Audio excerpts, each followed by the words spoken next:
MSW Media.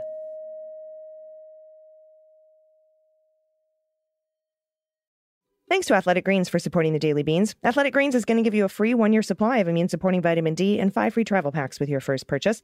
Just go to athleticgreens.com/dailybeans to take ownership over your health and pick up the ultimate daily nutritional insurance. News with swearing. Daily Beans, Daily Beans. Daily Beans, Daily Beans. Hello and welcome to the Daily Beans for Thursday, August 18th, 2022. Today, the Fulton County DA's investigation heats up as Rudy Giuliani testifies after being named a target for indictment. Citizens for Responsibility and Ethics in Washington get their hands on troves of Secret Service emails. Biden cancels another $4 billion in student loan debt. Pence says he might make himself available to testify to the 1-6 committee. And Weisselberg will cooperate, kind of, with the Manhattan DA investigation, but only a little. I'm Allison Gill. And I'm Dana Goldberg. Okay, so update on my face. I mean, people, if Friday when there's the Patreon happy hour, the shit is not going to be any better. This is one of the most gnarly black eyes I've ever seen. Fortunately, I got a CT scan and it's just a shiner. It's just a black eye. There's no bone crack. There's no problem with my brain, at least that didn't exist before. That happened after. Yeah. Yeah. The nurse was hilarious. She was like putting the little thing on my finger that takes my heart rate. And she was like unhooking me to sit up for a minute. And she's like, just make sure not to hit yourself in the face with it. Oh my God. I love medical people with a sense of humor. And Joelle's like, oh, nurses got jokes. It was funny and kind of embarrassing, but I am okay. I'm fine. I will be fine. I'm just a little tired. I did have a concussion. Mm-hmm. So that's what's going on. Rudy is not doing as well. He had to testify today after getting a target letter. He's being targeted for indictment, along with the 16 other Georgia lawmakers who purported to be certified electors for Donald. He likely, I'm guessing, we don't know, but I'm guessing he took the fifth for most of the 6 hours that he was in there, because in a federal case, if you've got a target letter and you go into the grand jury, you can just take blanket fifth. I'm not going to talk to you. And then you're there for 10 minutes and then you're done. But in Georgia, it works differently. They get to ask you each individual question and you plead the fifth to it so that they have it all on the record. So I'm guessing what happened today, but we'll see. He's being very smug about it. And this is fun. This is kind of new. Donald is now under pressure to release CCTV footage from the day of the execution of the search warrant on Mar-a-Lago. Eric Trump's like, oh, he will definitely release that video when the time is right.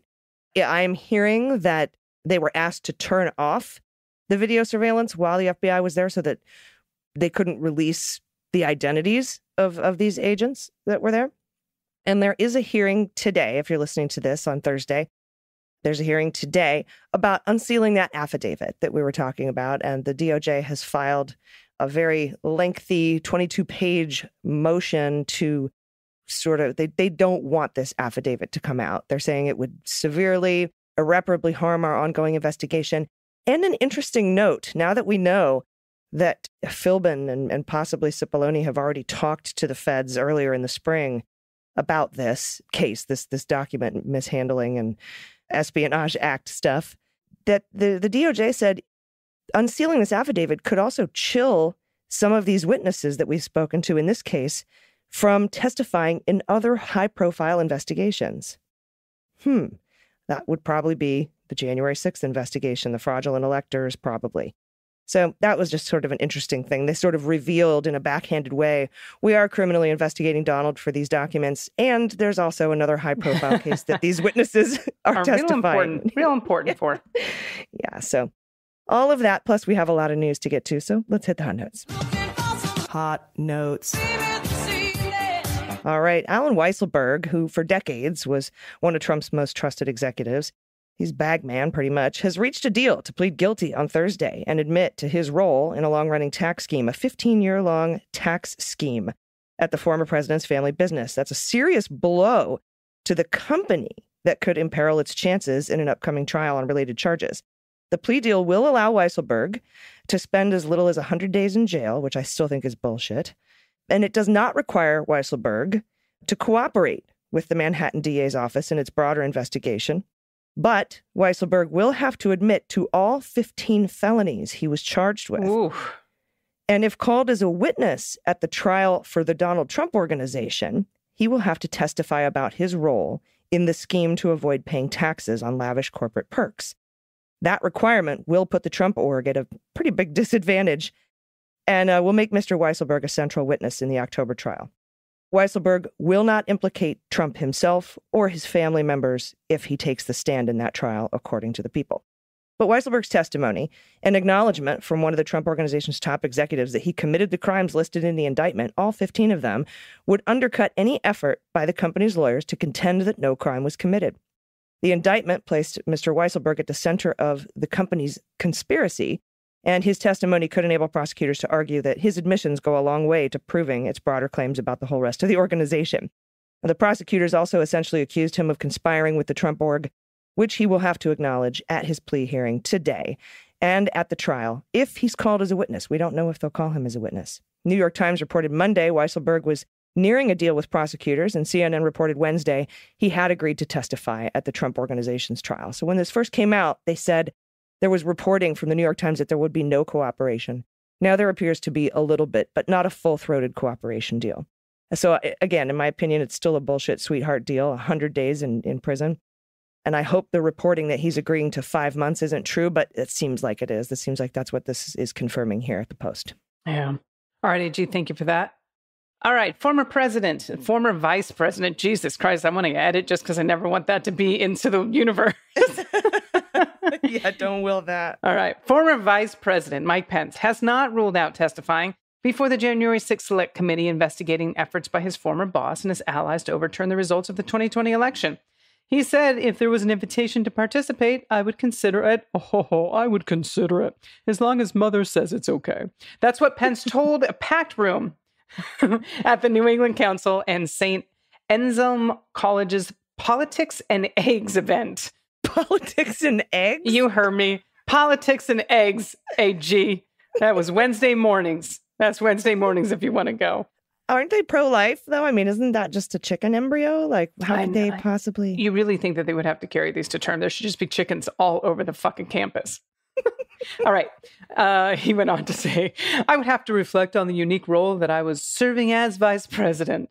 It would be unprecedented in history for the vice president to be summoned to testify on Capitol Hill. But as I said, I don't want to prejudice ever any formal invitation rendered to us. You know what's also really unprecedented is that the president asking for the vice president to be hung. Like, that's also unprecedented. So maybe you should fucking talk to the... I can't. Yeah.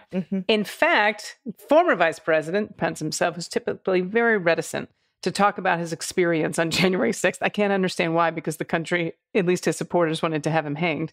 When rioters stormed the U.S. Capitol to disrupt the counting of the electoral votes and chanted, "Hang Mike Pence," he seemed uncharacteristically open to talking about it. Down the line, perhaps in the memoir he referenced that is scheduled to be released just after November's midterm elections. Fuck off. You know there was a ghostwriter for that one, too. Yep, the American people have a right to know what happened, Pence said. Oh, but I'm not going to tell anybody until I release my book after the all election. These fuckers. Now, in the months, and he went on to say, in the months and years ahead, I'll be telling my story even more frequently. Will you, Mike? Will you, Mike? When it no longer matters or holds any weight. Hurts me in politics. Exactly. The January 6th panel has weighed whether to formally seek Pence's testimony for months, with members at times suggesting that they would like to bring the former vice president in to hear his versions of the events. I'm not really interested. There's one piece of evidence that only Pence may be equipped to provide. What that is his responses to Trump himself during their final phone call on January 6th, when Trump apparently berated Pence for refusing to support his plan to block the certification of Joe Biden's victory at the joint session of Congress that day. Now, the committee has at other points indicated it may not need to hear directly from Pence, whose closest advisors have testified at length and provided the panel with some of its most significant revelations. Now, the panel declined comment Wednesday, so they're refusing to say anything about it. Now, two of Pence's top aides, Mark Short and Greg Jacob, recently testified before a Washington, D.C. grand jury investigating efforts by Donald and his administration to disrupt the transfer of power. Their testimony to the Select Committee helped form the basis of a federal judge's assessment that Trump had likely committed multiple crimes connected to January 6th. You think? Yeah, and that's the two crimes, right? 18 U.S. Code 371 and 18 U.S. Code 1512C2. And Dana, we're going to go off script just here for a quick second because there's a big breaking story coming down from the Department of Justice. Federal prosecutors investigating the role that Trump and his allies played in the events leading up to the attack on the Capitol have issued a grand jury subpoena to the National Archives for all the documents they provided to the parallel House Select Committee inquiry. That's according to a copy of the subpoena obtained by the New York Times. The subpoena, issued to the National Archives in May, Dana, made a sweeping demand for all materials in whatever form the archives had given to the House committee. Those materials included records from the files of Trump's top aides, his daily schedule and phone logs, and a draft text of the president's speech that preceded the riot. This was signed by Thomas Windom. That is, a federal prosecutor has been leading the Justice Department's wide-ranging inquiry into what part Trump and his allies may have played in the various schemes to maintain power, chief among them the false, fraudulent slates of electors schemes. So that subpoena has just been handed to it looks like the Times, and they're reporting it, and it was issued last May. So that's a big deal. And there's some new stuff that the crew got. That's the Citizens for Responsibility and Ethics in Washington. They say in days before the January 6th attack on the Capitol, documents exchanged between the Secret Service and other law enforcement agencies outline threats of violence on the 6th, coming predominantly from right-wing groups with, quote, plans to bring weapons into the district. That's according to these documents obtained by crew. The Secret Service knew that Trump supporters would be demonstrating around Freedom Plaza and the Capitol with the intent to cause violence, but the agency does not appear to have taken the threat seriously. They just left those officers out there in the wind. Now, while the Secret Service downplayed threats posed by right-wing extremist groups and Trump supporters leading up to January 6th, the newly obtained documents revealed just how grave and explicit the threats had actually been. The National Capital Region Threat Intelligence Consortium, NTIC, disseminated these threats in messages and a conference call on the morning of January 4th, providing a clear and prescient warning of the violence to come. NTIC alerted the Secret Service, the FBI, the Capitol Police, and the Metropolitan Police Department, among other law enforcement groups, of online communications citing violence on January 6th, which included objectives as occupying the Capitol to influence lawmakers to change election results, a call to come with guns, be prepared to battle, and exercise your Second Amendment rights. Groups identified as coming with potential to cause violence included the Oath Keepers, the Three Percenters, and neo-Nazi groups Atomwaffen and Stormfront. In spite of this warning, the Secret Service noted, there's no indication of civil disobedience. Oh, my God. Stemming from the right-wing extremist groups involved in the riot. Upon learning upon the Proud Boys' intent to arrive in D.C. on the 6th, the Secret Service released an internal memo that disclosed a no indication for concern, despite the Proud Boys stating they would turn out in record numbers. NTIC's warning was not the only one the Secret Service failed to heed. The U.S. Marshals Service Office of Protective Intelligence flagged a Parler post for a reference of violence against the vice president and followed it up with a report titled Concerning Issues that included further screenshots of recent Parler posts calling for the violent removal of politicians, implying plans to have firearms at the Capitol to threaten the vice president. Quote, it's going to get violent as we charge the federal buildings and drag out corrupt politicians, dead or alive. That's one posted before the 6th. Continuing on to reveal the author's desire to actually kill politicians. Quote, now you got weapons, I came packing. Read one post of the morning of the riot. I'm here for justice, bang, bang. The post made clear who their top target was. Fuck Pence, sellout traitor. We better see him coming out that building in handcuffs or we're going in. Now, these documents show government law enforcement receiving clear warnings of the violence, and the Secret Service was fully aware that Trump supporters were coming, and they posed a real threat of violence, particularly against the vice president, including the possibility of an assault on the Capitol.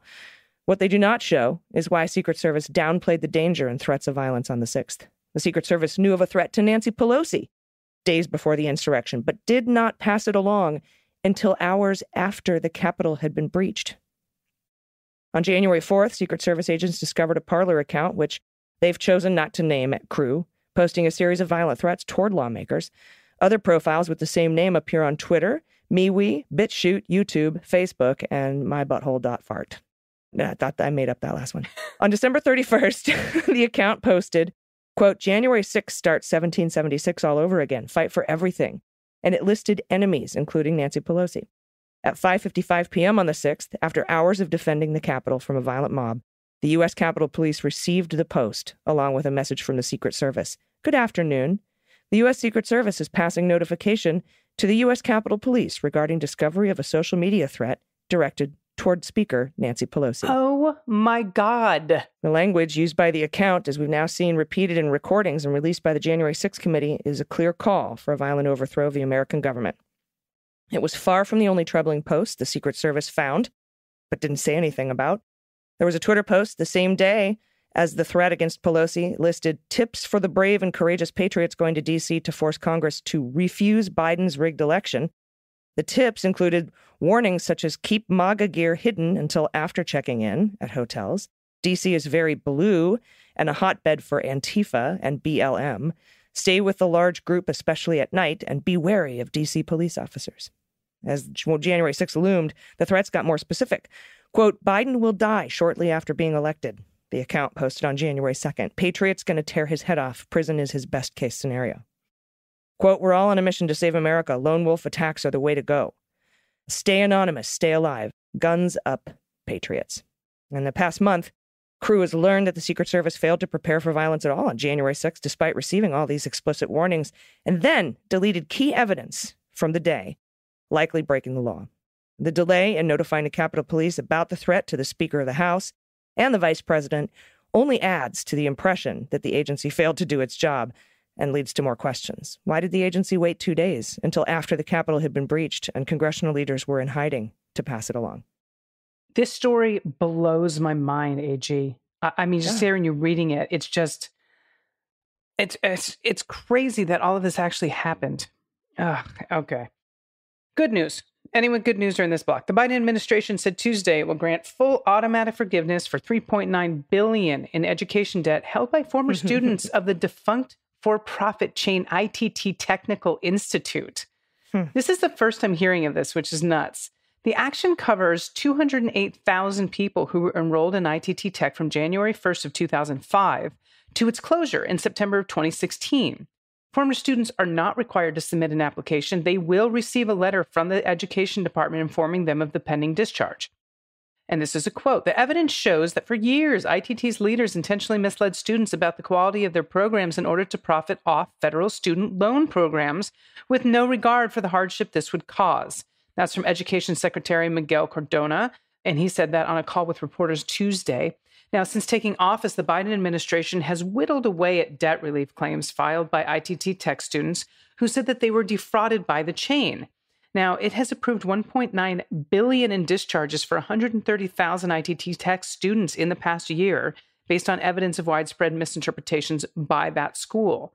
State and federal authorities, including the Consumer Financial Protection Bureau, found ITT Tech had routinely misled students about the ability to transfer their credits to other schools. And they also discovered the for-profit chain lied to students about employment and earnings prospects after graduation.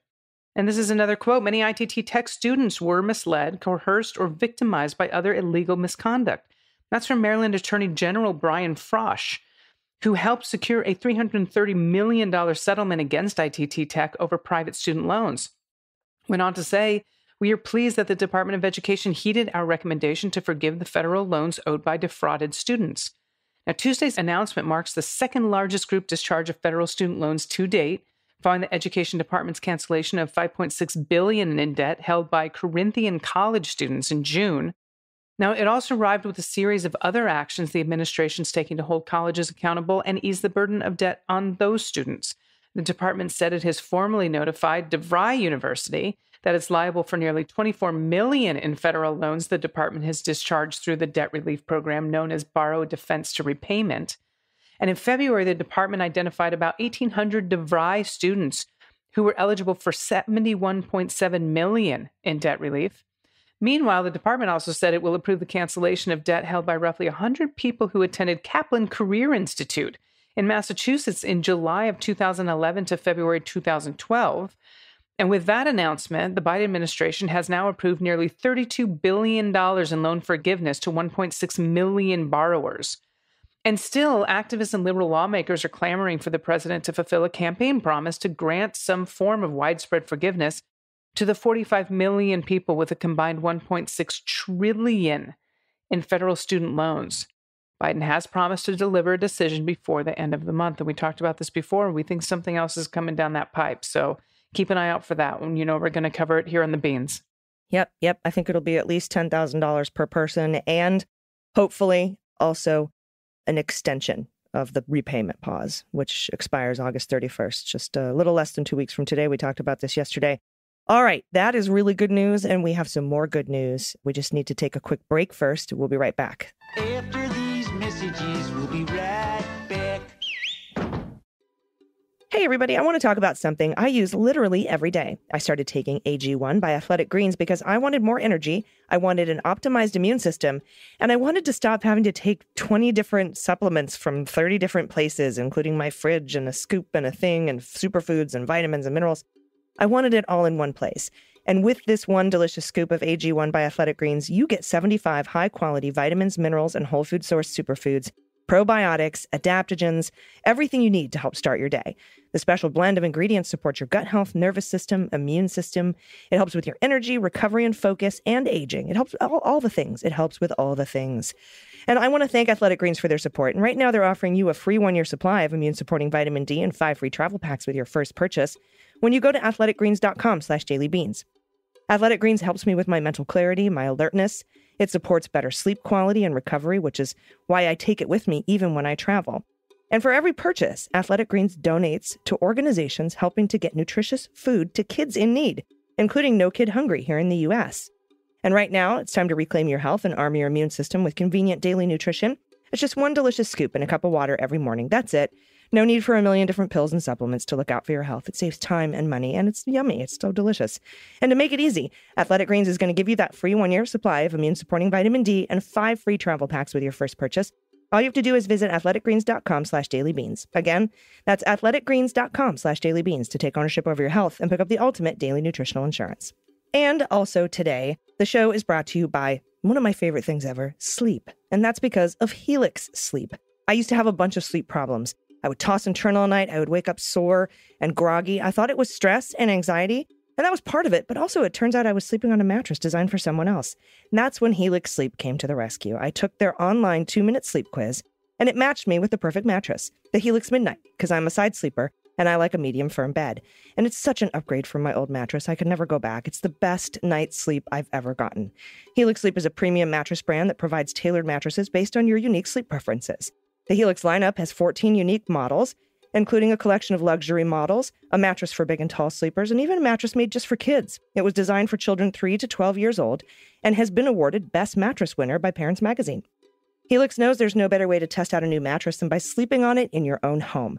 That's why they offer a 100-night risk-free trial. To try out your new Helix mattress, you can see how your body adjusts, and if you decide it's not the best fit, you're welcome to return it for a full refund. They'll even come and pick it up. It ships out to you for free. It's easy to put together. You don't even need tools. And Helix is offering up to $200 off all mattress orders right now and 2 free pillows for listeners. Go to helixsleep.com/dailybeans. With Helix, better sleep starts now. Everybody, welcome back. It's time for the good news. Who likes good news? Everyone? Then good news, everyone.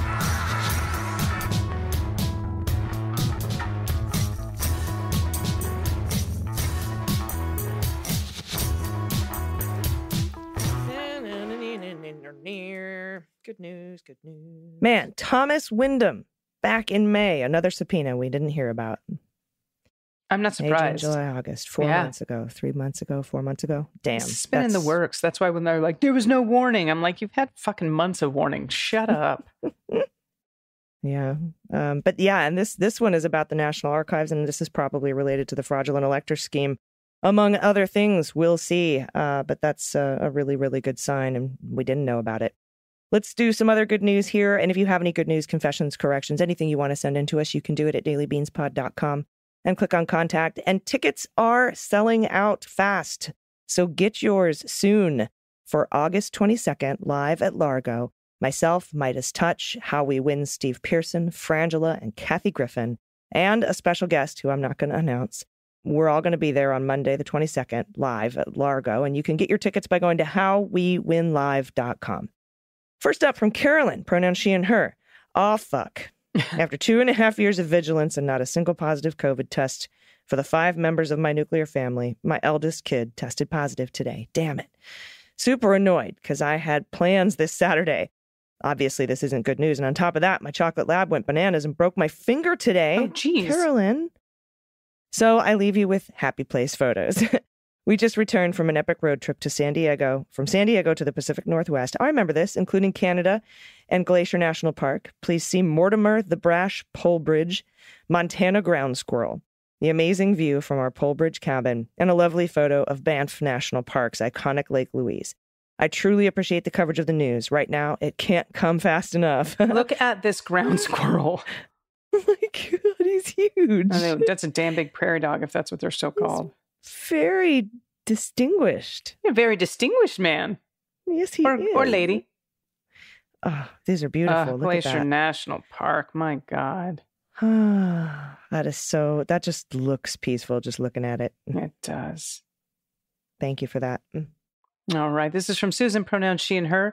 A friend needs to rehome her beloved dog. She adopted him when he was 35 pounds and was told he was about 2 and would grow no larger. Ha!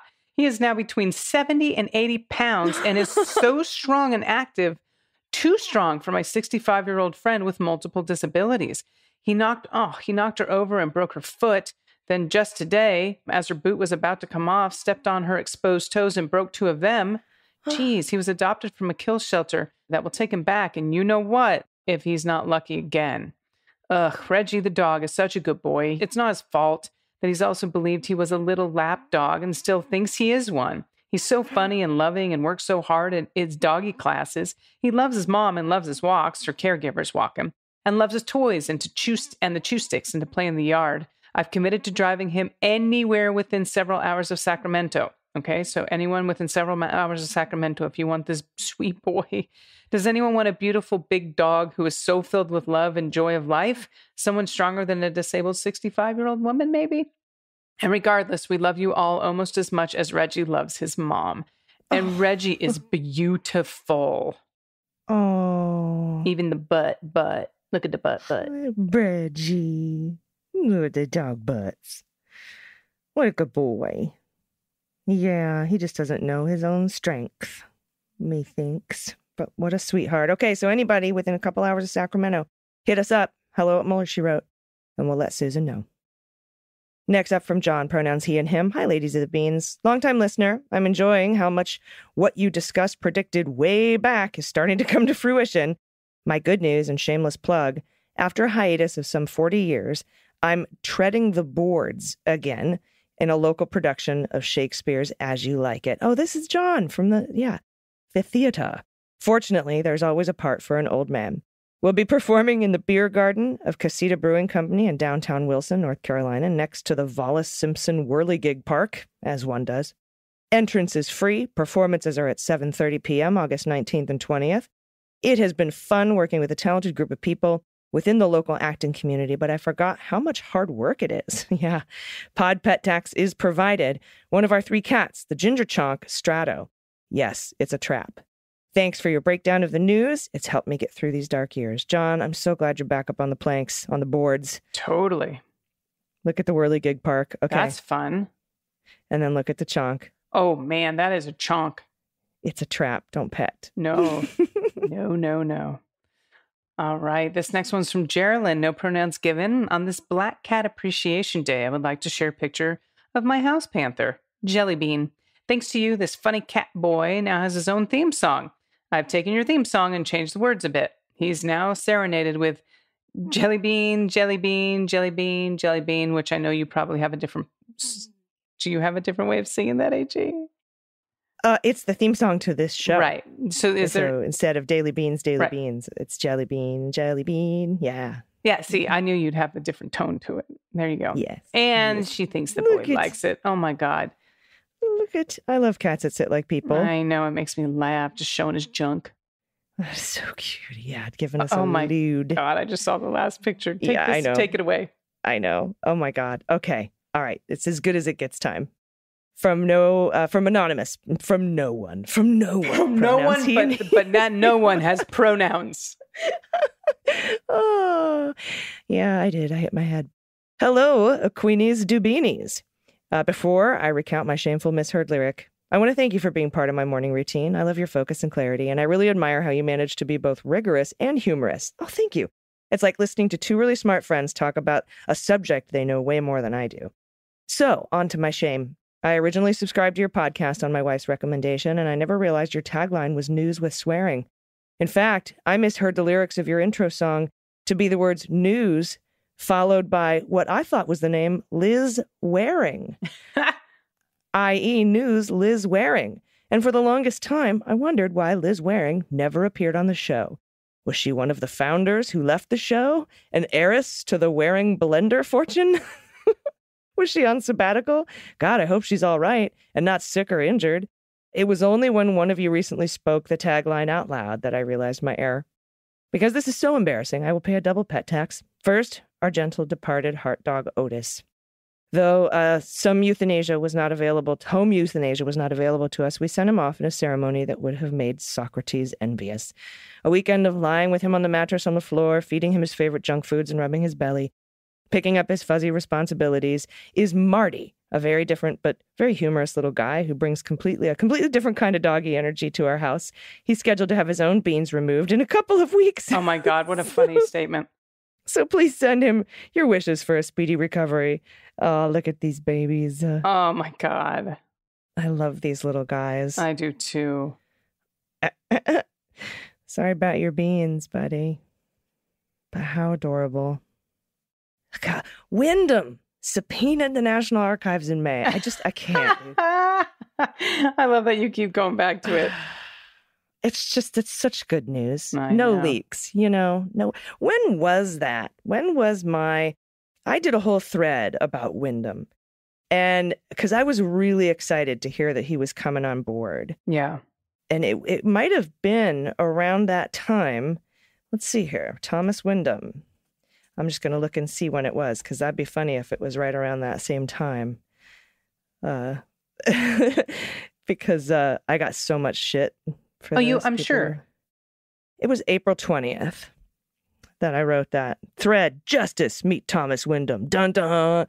He was brought in several months ago to investigate the top of the coup at the DOJ. Did you hear about it before today? Nope.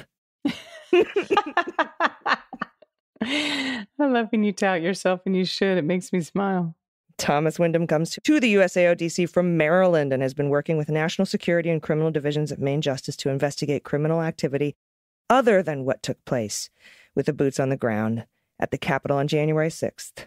Mm-hmm. Yep. And then a month later, he subpoenaed the National Archives. You knew it. You knew it.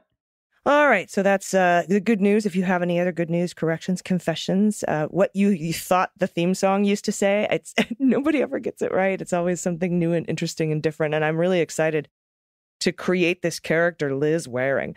I'm Liz Waring. I'm Liz Waring, and here's the news. You're listening to the news with Liz Waring. There feels like there's a character in there somewhere. So thank you for sending that in. You can send in all your good news and corrections and stuff at dailybeanspod.com. Just click on contact. Dana, do you have any final thoughts? I do, because this is a long goodbye for me. I am going on another work trip, and I just realized, I don't know if any of the Beans listeners want me in the Patreon page to post pictures, because I do like photography and a lot of stuff, and I get to see pretty places. I just never thought to post them on the Beans page, but I'm going on another work trip. It happens to be one of my bucket list. I'll be in Iceland. And I will be telling jokes to the ladies, but I will be back in your ears, but not till September 4th, the weekend of Labor Day. So I need you all to make sure AG stays on 2 feet and off her head, please. And you all need to check on her and make sure she's doing what she needs to be doing. And no more soft tissue injuries. I'd appreciate it. And just please, for God's sake, can you please take care of yourself? I made it this far. I know you did, but this one scared me a little bit. It scared me too, my friend, especially since I have a cat. And I'm pretty sure my cat would eat me if I didn't. Oh, for sure. So he seems very nice, but Bruce Willis, but you know. Yeah, no, the cat's like my new owner. She's been down for hours. I hit the fucking jackpot. Been waiting for this moment all my life. Oh my God. Finally, Liz Waring is mine. That's what I imagine. Anyway, thank you so much, everybody, for the well wishes. Really, everybody's been super great. My doctors have been really great. I'm very thankful that I have VA healthcare and was able to get that checked out and get the CT scan and everything. So thank you, everybody. Please take care of yourselves, take care of each other, take care of the planet, take care of your mental health, take care of your face, and vote blue over Q. I've been AG. And I've been DG. And them's the beans. Take care of your face. The Daily Beans is written and executive produced by Allison Gill with additional research and reporting by Dana Goldberg and Aimee Carrero. Sound design and editing is by Desiree McFarlane, with art and web design by Joelle Reeder with Moxie Design Studios. Music for The Daily Beans is written and performed by They Might Be Giants, and the show is a proud member of the MSW Media Network, a collection of creator-owned podcasts dedicated to news, politics, and justice. For more information, please visit mswmedia.com. MSW Media.